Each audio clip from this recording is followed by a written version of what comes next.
आज का जो पेपर है उसका सॉल्यूशन है। प्रश्न नंबर 1 देखिए, किसी लेंस की आवर्धन क्षमता -2 है। किसी लेंस की, किसकी है?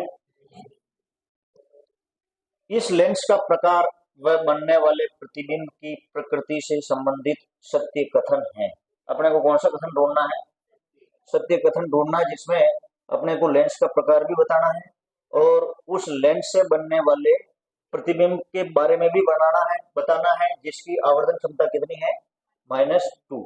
अपन ने ये देखा कि लेंस दो प्रकार के हैं, एक तो उत्तल लेंस और अवतल लेंस। अपन ने ये भी देखा है कि उत्तल लेंस में कितनी स्थितियां पढ़ी है अपन ने?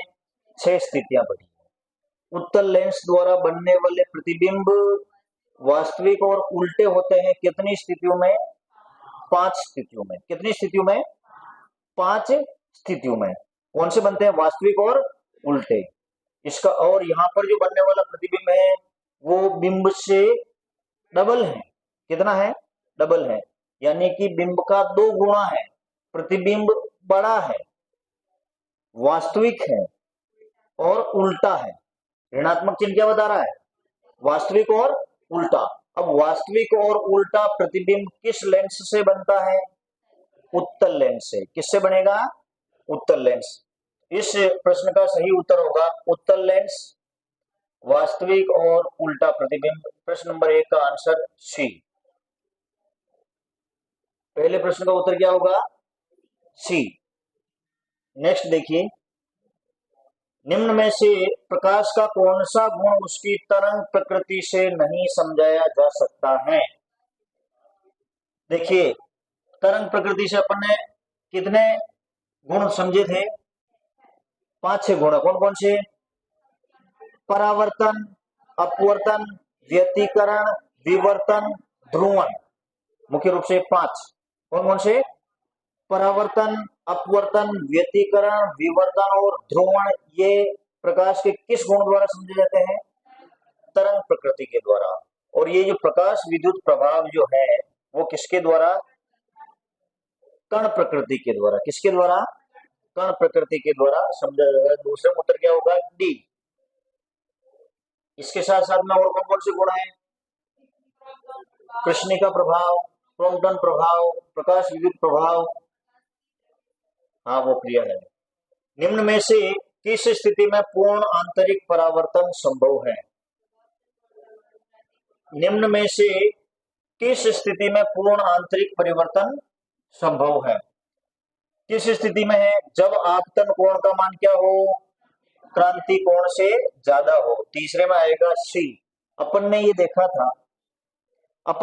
था कि भाई जब आपतन कोण का मान क्रांति कोण के बराबर होता है उस समय अपवर्तन कोण का मान कितने डिग्री होता है?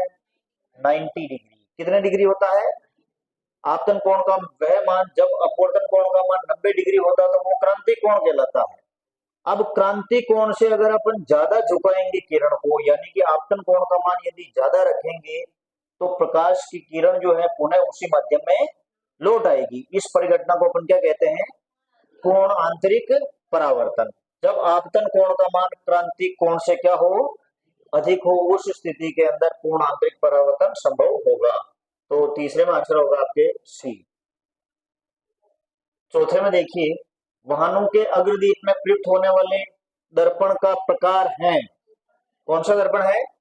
अवतल दर्पण, जो कि समानांतर प्रकाश किरण पुंज देता है। कौन सा? समानांतर प्रकाश किरण पुंज देता है। हेडलाइट में कौन सा है? अग्रदीप का मतलब हेडलाइट। हेडलाइट में कौन सा दर्पण यूज होता है? अवतल दर्पण। चलो देखा था इसको। हाँ, देखिए प्रश्न नंबर 5। किसी दर्पण अथवा लेंस के समक्ष रखे बिंब के लिए बिंब दूरी तथा बिंब की ऊंचाई के संबंध में सत्य कथन है। किसके बारे में पूछा? केवल बिंब, यानी कि U और H के बारे में पूछा है। किसके बारे में पूछा है? U और H। माना कि यहाँ पर दर्पण है अथवा लेंस है, बिंब हमेशा इधर रखा जाएगा, बिंब इधर ही रखा जाएगा। अब दूसरी बात यह है कि बिंब ये क्या है, मुख्य अक्ष से ऊपर की ओर जो दूरी मापी जाती है वो क्या है, h है। क्या है, ऊंचाई है। तो h का मान क्या होगा, प्लस मुख्य अक्ष से ऊपर की दूरी जो क्या होगी, धनात्मक होगी, मुख्य अक्ष से नीचे की दूरी क्या होगी, ऋणात्मक। तो h का मान तो क्या हो जाएगा, पॉजिटिव। क्या होगा, पॉजिटिव। और u का मान मापा जाता है केंद्र से, कहां से, या मूल बिंदु से मापा जाता है। u का मतलब क्या होता है, बिंब दूरी। v का मतलब, u का मतलब क्या होता है, बिंब दूरी। अब बिंब इस मूल बिंदु से बाईं ओर रखा जाता है, तो बिंब दूरी हमेशा क्या होगी, ऋणात्मक होगी। बिंब दूरी क्या होगी, हमेशा ऋणात्मक। तो ये देखिए, ये ऑप्शन कहां आ रहा है, जहां पर h पॉजिटिव है और u नेगेटिव। बी, जिसमें बिंब दूरी तो क्या है, नेगेटिव आएगी, और बिंब ऊंचाई हमेशा क्या रहेगी, पॉजिटिव रहेगी। ये आपके अंडरस्टैंडिंग का प्रश्न था। किसका था, ये अंडरस्टैंडिंग का प्रश्न है। अगर दर्पण सूत्र या लेंस सूत्र से संबंधित कोई सवाल आता है तो आपके गलत होने के चांसेस कम रहेंगे। उससे आपको दर्पण की प्रकृति या लेंस की प्रकृति समझने में मदद मिलेगी। अगर आपकी एच, यू, एच डैश और वी के बारे में सही समझ है, उनकी स्थिति कहाँ बनेगी, कैसे ये दूरियां मापी जाती है, उसके बारे में ठीक समझ है, तो आप लोग सवाल हल करने में गलती नहीं करोगे। इस प्रश्न का उत्तर बी रहेगा। क्या रहेगा, बी रहेगा। एक व्यक्ति 1 मीटर से कम दूरी की वस्तु को ठीक से देख नहीं पाता। एक व्यक्ति 1 मीटर से कम दूरी की वस्तु को ठीक से देख नहीं पाता, यानी कि उसको पास की वस्तु ठीक नहीं दिखाई दे रही है। वह किस दृष्टि दोष से पीड़ित है, दूर दृष्टि दोष से। किससे पीड़ित है, अब ये बताइए, सुनिए, दूर दृष्टि दोष में क्या होता है, क्या स्पष्ट दिखाई नहीं देगी, यही तो कह रहा हूं। क्या कारण है, क्योंकि प्रतिबिंब जो है रेटिना के बाद में या पीछे बनता है। क्या बनता है, रेटिना के पीछे बनेगा। जैसे ये रेटिना है, ये नेत्र का लेंस है, जिसे अभिनेत्र लेंस या नेत्र लेंस कहते हैं।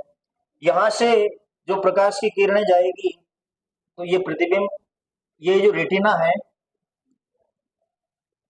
उसके पीछे बनेगा। कहां बनेगा, रेटिना के पीछे बनेगा, तो वस्तु धुंधली दिखाई देगी। अब इस दोष के निवारण के लिए अपन क्या करेंगे, उत्तल लेंस का यूज करेंगे। किसका यूज करेंगे, यहाँ पर अपन किरणों, कौन सा लेंस यूज करेंगे, उत्तल लेंस का यूज करेंगे, जो किरणों को फोकसित कर देगा, यहाँ डालेगा इन किरणों को, यहाँ पर इस तरह से केंद्रित करता हुआ।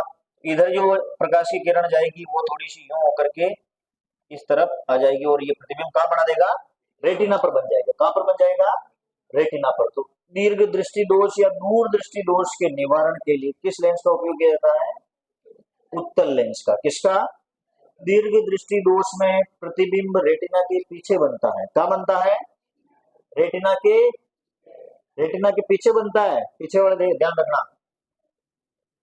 छठे में क्या आंसर आएगा, सी, दूर दृष्टि दोष।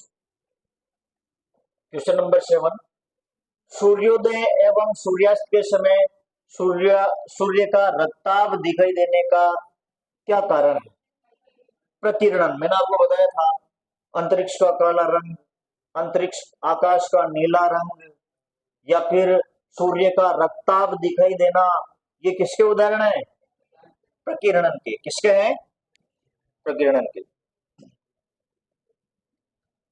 इंद्रधनुष बनते समय निम्न में से प्रकाश की कौन सी परिघटना घटित नहीं होती, ध्रुवण घटित नहीं हो। सिंपल सा प्रश्न था।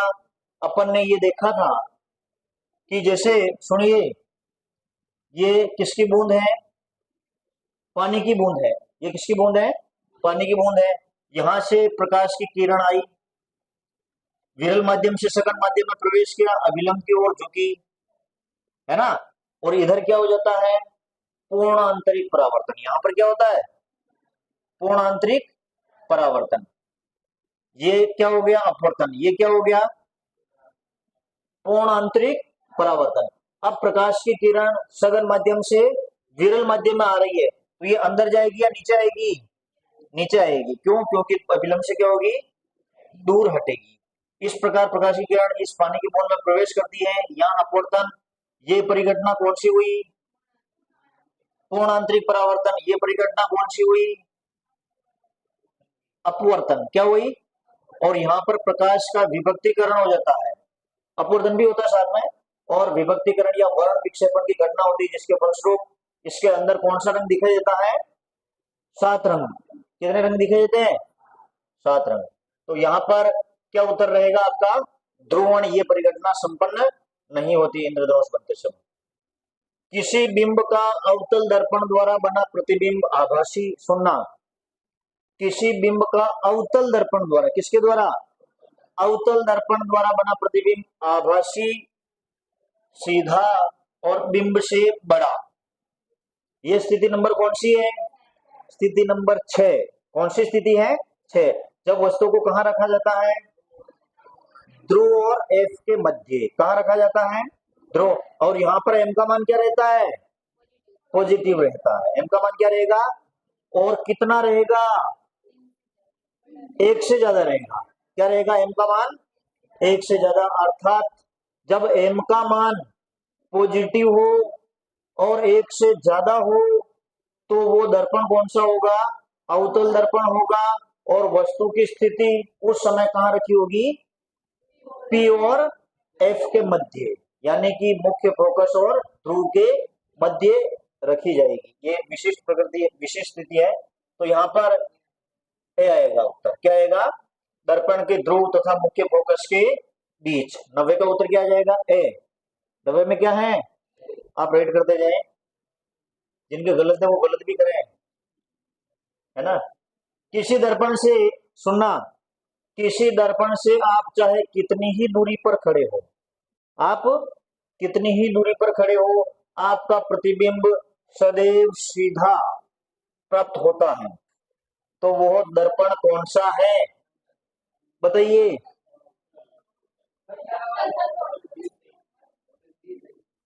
कौन सा उत्तर होगा? डी वाला होगा। क्या रहेगा? क्योंकि दोनों ही दर्पण में सीधा प्रतिबिंब प्राप्त होता है। कैसा प्राप्त होता है? सीधा ही प्राप्त होता है। छोटा बड़ा तो पूछा ही नहीं है इसमें। इसमें छोटा बड़ा नहीं पूछा है, केवल ये पूछा है कि प्रतिबिंब कैसा प्राप्त होता है? सीधा प्राप्त हो रहा है। सीधा। समतल दर्पण के सामने आप लोग चाहे यहाँ खड़े हो चाहे कहीं पे भी खड़े हो, प्रतिबिंब कैसा रहेगा? सीधा। और उत्तल दर्पण में भी, उत्तल दर्पण में भी बिंब को कहीं पे भी रखें, प्रतिबिंब कैसा बनेगा? आभासी और सीधा। उधर उल्टा और वास्तविक तो बनता ही नहीं है, अपन ने पढ़ा है ना।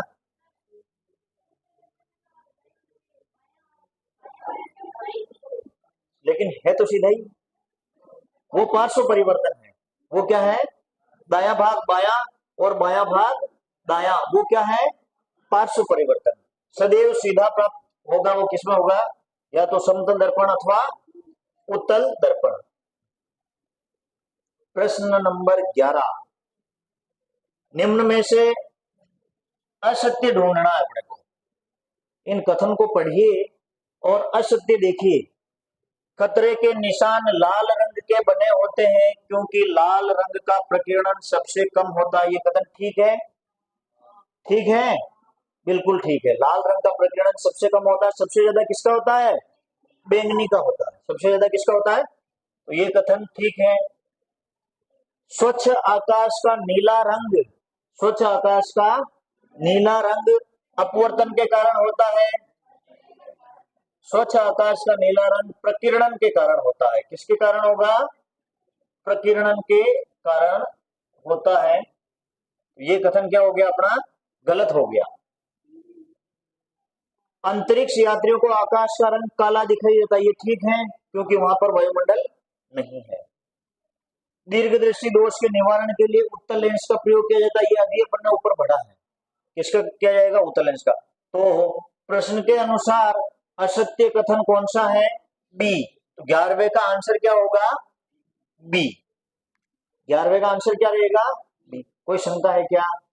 नहीं है।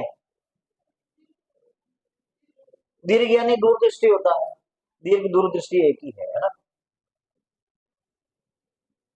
निम्न में से नेत्र की कौन सी संरचना नेत्र में प्रवेश करने वाले प्रकाश की मात्रा को नियंत्रित करती है? पुतली। कौन करेगा? पुतली करती है। पुतली के साइज को नियंत्रित कौन करेगी? आइरिस। कौन करेगी? आइरिस। इसमें आप कंफ्यूज हो सकते थे। अगर आप लोग कंफ्यूज हुए होंगे तो एक तो इसमें, एक पुतली में। अच्छा, हाँ देखिए प्रश्न नंबर 13, नीचे पदार्थों के साथ उनका अपवर्तनांक दिया हुआ है, कौन सा कथन गलत है? वायु का अपवर्तनांक ठीक है, 1.3 बार 03 है ना, ऐसे याद रख रखा होगा आपने। वायु कितना है? 1.30 और फिर 3। जल का ठीक है, बेंजीन का कितना होता है? 1.50 होता है। कितना होता है? 1.50। तो 13वें का आंसर क्या हो गया? सी। क्वेश्चन नंबर 13 का आंसर क्या रहेगा? सी। नेक्स्ट देखिए, निम्न में से किस रंग का विचलन सर्वाधिक होगा? किसका होगा? नीले रंग का। यहां पर बैंगनी तो है ही नहीं, ये नहीं आया। नीला रंग किसका रहेगा? नीले रंग, VIBGYOR, सेकंड नंबर का आई वाला, ठीक है ना? कौन से नंबर वाला? VIB, हाँ थर्ड वाला है ना। किस रंग का विचलन सर्वाधिक होगा? नीले रंग का। यहां पर बैंगनी नहीं है। प्रश्न ये पूछा गया कि दिए हुए रंगों में से, क्या दिया हुआ है? दिए हुए रंगों में से किसका विचलन सर्वाधिक होगा? सबसे कम विचलन किसका होगा? लाल रंग का। किसका होगा? लाल रंग का होगा। सबसे ज्यादा ऊर्जा किस रंग की रहेगी?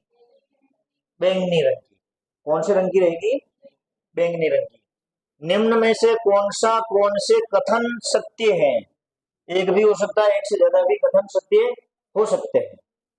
हाइजेनबर्ग ने प्रकाश का कण सिद्धांत दिया, कौन सा दिया? तरंग सिद्धांत दिया। हाइजेनबर्ग ने प्रकाश की कौन सी प्रवृत्ति बताई? तरंग प्रवृत्ति। पहला कथन गलत है। पहला कथन गलत है, इसका मतलब यहीं से ये तो कट ही गया, ये तो कट गया ना, पहला कथन गलत आती। ध्रुवित प्रकाश प्राप्त करने के लिए निकोल प्रिज्म का प्रयोग किया जाता है, बिल्कुल किया जाता है। पोलराइड का उपयोग भी करते हैं, निकोल प्रिज्म का प्रयोग करते हैं। एक और टूरमेलिन क्रिस्टल, किसका उपयोग करते हैं? हाँ, ये तीनों चीजें याद रखना। ध्रुवित प्रकाश प्राप्त करने के लिए निकोल प्रिज्म का उपयोग किया जाता है, ये कथन क्या है? सही है। कृष्णिका प्रभाव प्रकाश की तरंग प्रवृत्ति है, कौन सी है? ये इसकी कण प्रवृत्ति है। कौन सी प्रवृत्ति है? कण प्रवृत्ति है। चौथा, प्रकाश तरंगों की प्रकृति अनुदैर्ध्य होती है और ध्वनि तरंगों की प्रकृति अनुप्रस्थ होती है, गलत है। ये कथन भी क्या है? गलत। अरे प्रकाश तरंगों की प्रवृत्ति कैसी होती है? अनुप्रस्थ होती है। प्रकाश तरंगे कैसी होती है? अनुप्रस्थ होती है। ध्वनि तरंगे अनुदैर्ध्य होती है। प्रकाश तरंगे जो अनुप्रस्थ होती है निर्वात में भी गमन कर सकती है, जबकि ध्वनि तरंगे निर्वात में गमन नहीं कर सकती है। अनुप्रस्थ तरंगों में माध्यम के कण तरंग संचरण की दिशा के लंबवत गति करते हैं। कैसे गति करते हैं? लंबवत। अनुदैर्ध्य तरंग में माध्यम के कण तरंग संचरण की दिशा के समानांतर गति करते हैं। अनुप्रस्थ तरंगों में क्या बनते हैं? श्रृंग और गर्त बनते हैं। क्या बनते हैं? श्रृंग और गर्त। और ध्वनि तरंगों में क्या बनते हैं? संपीड़न और विरलन बनते हैं। संपीड़न और क्या बनते हैं? विरलन बनते हैं। तो यहां पर देखिए statement number first wrong, third wrong और फोर्थ भी रॉन्ग। तो ठीक कौन सा हुआ? ओनली 2। ये जिसने किया है वो सही आंसर होगा। 15वें आंसर क्या रहेगा? 2 ओनली, सी है ना। 15वें का आंसर क्या रहेगा? सी। क्वेश्चन नंबर 16, निम्न में से असत्य कथन है, क्या पूछा है यहाँ पर? असत्य कथन है, यानी कि जो गलत है उनको ढूंढना है। किसको ढूंढना है? गलत को ढूंढना है। पूर्ण आंतरिक परावर्तन के लिए विरल माध्यम ठीक है? नहीं है। पूर्ण आंतरिक परावर्तन तो किसमें होगा? सघन माध्यम में। किसमें होगा? सघन माध्यम। बाहर क्या रहेगा? विरल माध्यम। अपन ने देखा नहीं देखा? जब प्रकाश की किरण सघन माध्यम से विरल माध्यम में प्रवेश करती है उस समय ये घटना घटित होती है। तो ये कथन क्या है? गलत है। प्रकाश के 7 रंगों में बैंगनी रंग से लाल रंग की ओर बढ़ने पर तरंगदैर्ध्य बढ़ता है, ठीक है? तरंगदैर्ध्य भी बढ़ता है और वेग भी बढ़ता है। तरंगदैर्ध्य भी बढ़ता है और वेग भी, ये कथन ठीक है। परावर्तन में वेग परिवर्तित नहीं होता है, नहीं होता है, नहीं होता, ये कथन भी ठीक है। क्या परिवर्तित होता है फिर परावर्तन में? तीव्रता और आयाम चेंज होता है। अपवर्तन में वेग परिवर्तित होता है, बिल्कुल। सघन माध्यम से विरल माध्यम में किरण जाती है तो वेग बढ़ जाता है, विरल से सघन में आती है तो वेग घट जाता है, तो वेग परिवर्तित होता है। अब देखिए इसका आंसर क्या रहेगा? डी रहेगा। 16वें का आंसर क्या रहेगा? ओनली 1। 16वें में आंसर ओनली 1 यानी कि डी रहेगा। क्या रहेगा? डी। 17वां देखिए,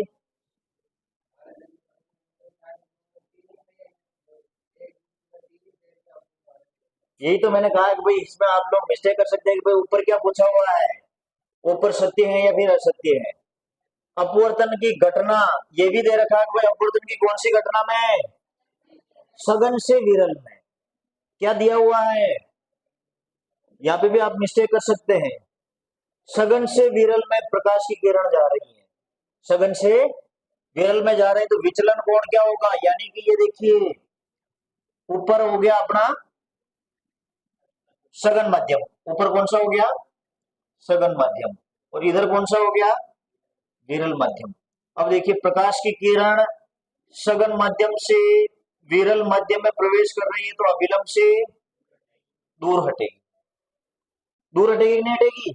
यानी कि ये आपतन कोण आई है और ये अपवर्तन कोण आर है, आर है। यानी कि बड़ा कोण कौन सा है? बड़ा कोण कौन सा है? आर है ना? अब बड़े में देखो ये किरण अगर सीधी आती तो इधर आती, आती कि नहीं आती? लेकिन ये किरण इधर चली गई है, इधर जितनी इधर गई है उतना ही क्या हो गया? विचलन हो गए। तो ये कोण कौन सा हो गया? आपके विचलन कोण। कौन सा हो गया?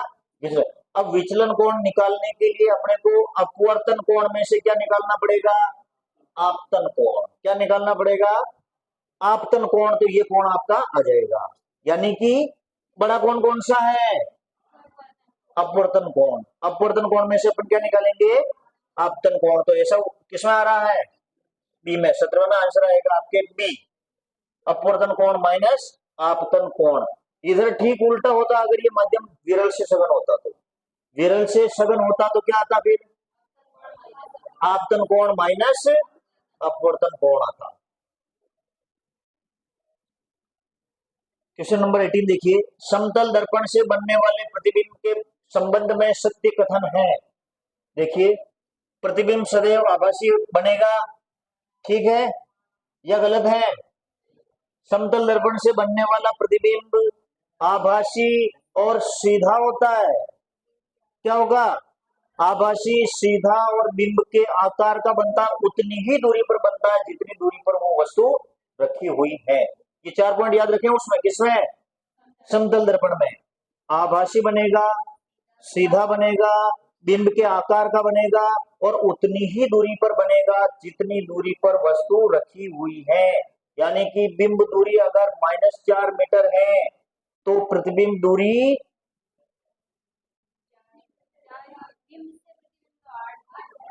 मतलब 4 ही रहेगी। क्या रहेगी? यानी कि दूरी क्या रहेगी? सेम रहेगी। दूरी क्या रहेगी? सेम रहेगी। तो प्रतिबिंब सदैव आभासी बनेगा, ये ठीक है। प्रतिबिंब वस्तु से छोटा बनता है क्या? नहीं बनता है। बिंब वास्तविक बनेगा क्या? नहीं बनेगा। बिंब अगर वास्तविक बनता है तो वास्तविक प्रतिबिंब तो क्या होते हैं, उल्टे होते हैं। फिर अपन कांच में अपना फोटो देखेंगे तो अपन उल्टे नजर आएंगे, है ना। तो ये इसमें प्रतिबिंब कैसा बनता है, आभासी और सीधा। वस्तु से बड़ा बनता है क्या, नहीं बनता है, वस्तु के आकार का ही यानी बिंब के आकार का ही बनेगा। 18 में आंसर ए रहेगा। क्वेश्चन नंबर 19, निम्न में से अपवर्तनांक से संबंधित असत्य कथन कौन सा है। अपने को क्या ढूंढना है, असत्य कथन ढूंढना है कि भाई कौन सा कथन गलत है अपवर्तनांक से संबंधित। माध्यम का घनत्व बढ़ने पर यानी सघनता बढ़ने पर अपवर्तनांक बढ़ता है, ठीक है। जिसमें घनत्व ज्यादा है, जैसे हीरे का घनत्व ज्यादा है तो उसका अपवर्तनांक 2.42 है ना। निर्वात का कितना है, 1 है। और वायु का कितना है, यानी कि विरलता से सघनता की ओर, यानी कि घनत्व बढ़ता है तो अपवर्तनांक भी क्या होता है, बढ़ता है। ये कथन ठीक है। माध्यम का ताप बढ़ने पर, क्या बढ़ने पर, ताप बढ़ने पर अपवर्तनांक बढ़ता है, नहीं बढ़ता है। क्यों, क्योंकि माध्यम का ताप बढ़ेगा तो क्या बढ़ेगी, तरल मतलब विरल माध्यम बनेगा। क्या बनेगा, विरल माध्यम बनेगा तो प्रकाश का वेग ज्यादा रहेगा तो अपवर्तनांक क्या रहेगा, कम रहेगा। तो ये स्थिति माध्यम का ताप बढ़ने पर अपवर्तनांक घटता है, ये कथन क्या है, गलत है। तरंग दैर्ध्य बढ़ने पर अपवर्तनांक घटता है, ठीक है। क्यों, क्योंकि अपन जानते हैं कि अपवर्तनांक जो है तरंग दैर्ध्य के व्युत्क्रम होता है, वेग के भी क्या होता है, व्युत्क्रम होता है। अपन ने देखा नहीं देखा अपवर्तनांक, ये सूत्र था C/V, सॉरी ये था नहीं था, μ C/V, यानी C का मतलब निर्वात में प्रकाश का वेग बटा माध्यम में प्रकाश का वेग, तो V के ऊपर डिपेंड करेगा। ये कथन ठीक है, ये भी सही है। तो आंसर क्या रहेगा असत्य में, बी। 19वें का आंसर बी रहेगा। क्या रहेगा, बी। क्वेश्चन नंबर 20, तरंग दैर्ध्य का अंतरराष्ट्रीय मात्रक है, यानी तरंग दैर्ध्य को किससे मापा जाता है, मीटर में। तरंग दैर्ध्य को किसमें मापते हैं, मीटर में। ये आपके लिए बिल्कुल सिंपल और बोनस नंबर थे, बिल्कुल सिंपल ही था जी। किसी परिपथ में विद्युत धारा मापने के लिए किस उपकरण का प्रयोग किया जाता है। धारा नियंत्रक से प्रतिरोध का नियंत्रण किया जाता है, प्रतिरोध है ना, धारा को नियंत्रित किया जाता है। वोल्ट मीटर से वोल्टता मापी जाती है, विभवांतर जिसको अपन बोलते हैं। एमीटर से विद्युत धारा मापी जाएगी, किससे मापी जाएगी, एमीटर से। धारा मापी जिसको इंग्लिश में क्या बोलते हैं,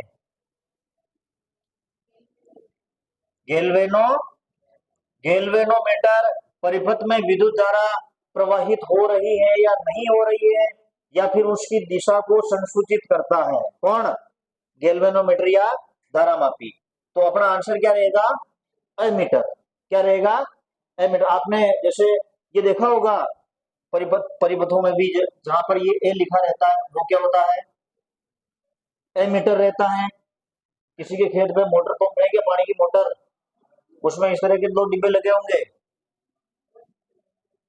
इसमें एक तो वोल्टता मापता है, दूसरा धारा मापता है, ए और वी। देखना देखे आज खेत को जाके, ठीक है ना। तो ए का मतलब क्या होगा, वो किसको मापेगा, विद्युत धारा मापेगा, कितने एम्पियर में है ना। और वी वोल्ट मीटर से विभवांतर मापते हैं, विभवांतर का। अब जैसे नॉर्मल अपने ये विभवांतर आता है, वोल्टता आती है, वो कितने आती है, 220। कितने की आती है, 220। विभवांतर का मतलब दोनों सिरों के ऊपर उत्पन्न विभव में अंतर। ये अलग टॉपिक रह गया है, इसको छोड़ो है ना, नहीं वोल्ट मीटर नहीं है। रेखीय संवेग P इज इक्वल टू क्या होगा, सीधा सट सूत्र है, P is equal to mv। संवेग बताया मैंने आपको, इसमें वेग गुणा होगा किससे, द्रव्यमान से, m into v. F into d तो आवेग है, F इंटू टी तो क्या है, आवेग है। तो अपना आंसर क्या रहेगा, डी। 22वें में आंसर डी। निम्न में से अदिश राशि है द्रव्यमान, ये भी प्रश्न इजी है। और अदिश राशि कौन सी है, द्रव्यमान, इसमें डी है 22वें में। क्वेश्चन नंबर 22 में डी है और इसमें ए है। क्वेश्चन नंबर 24, आभूषण बनाने में सोने की कितनी प्रतिशत मात्रा आदर्श रूप में काम में ली जाती है, डी 91.6%। सोनार कहता नहीं कहता है, कितने, कौन से वाली दो, 916 की दो। बड़े बड़े होर्डिंग लगे हुए रहेंगे, आप रोड पे जाना, आभूषण की दुकान होगी, उसमें 91.6 हॉलमार्क के का सोना मिलेगा।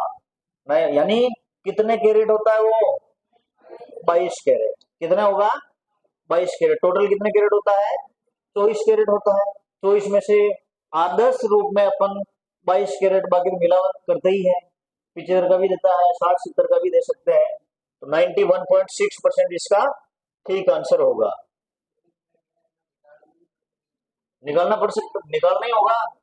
तो इसमें से 22 कैरेट निकाला होगा ना आपने, है ना। 24 का बनता है 100, इसलिए 1 का 100/24, इसलिए 22 का बहुत सारा निकाला भी होगा, है ना। पर्णहरित में उपस्थित केंद्रीय तत्व है मैग्नीशियम, ये अपन ने कल ही चर्चा की थी। पर्णहरित का जो केंद्रीय तत्व है वो कौन सा है, मैग्नीशियम रहेगा। और इसी मैग्नीशियम के कारण पत्तियों का रंग हरा होता है। ये आपके पूरे पेपर का हल हुआ।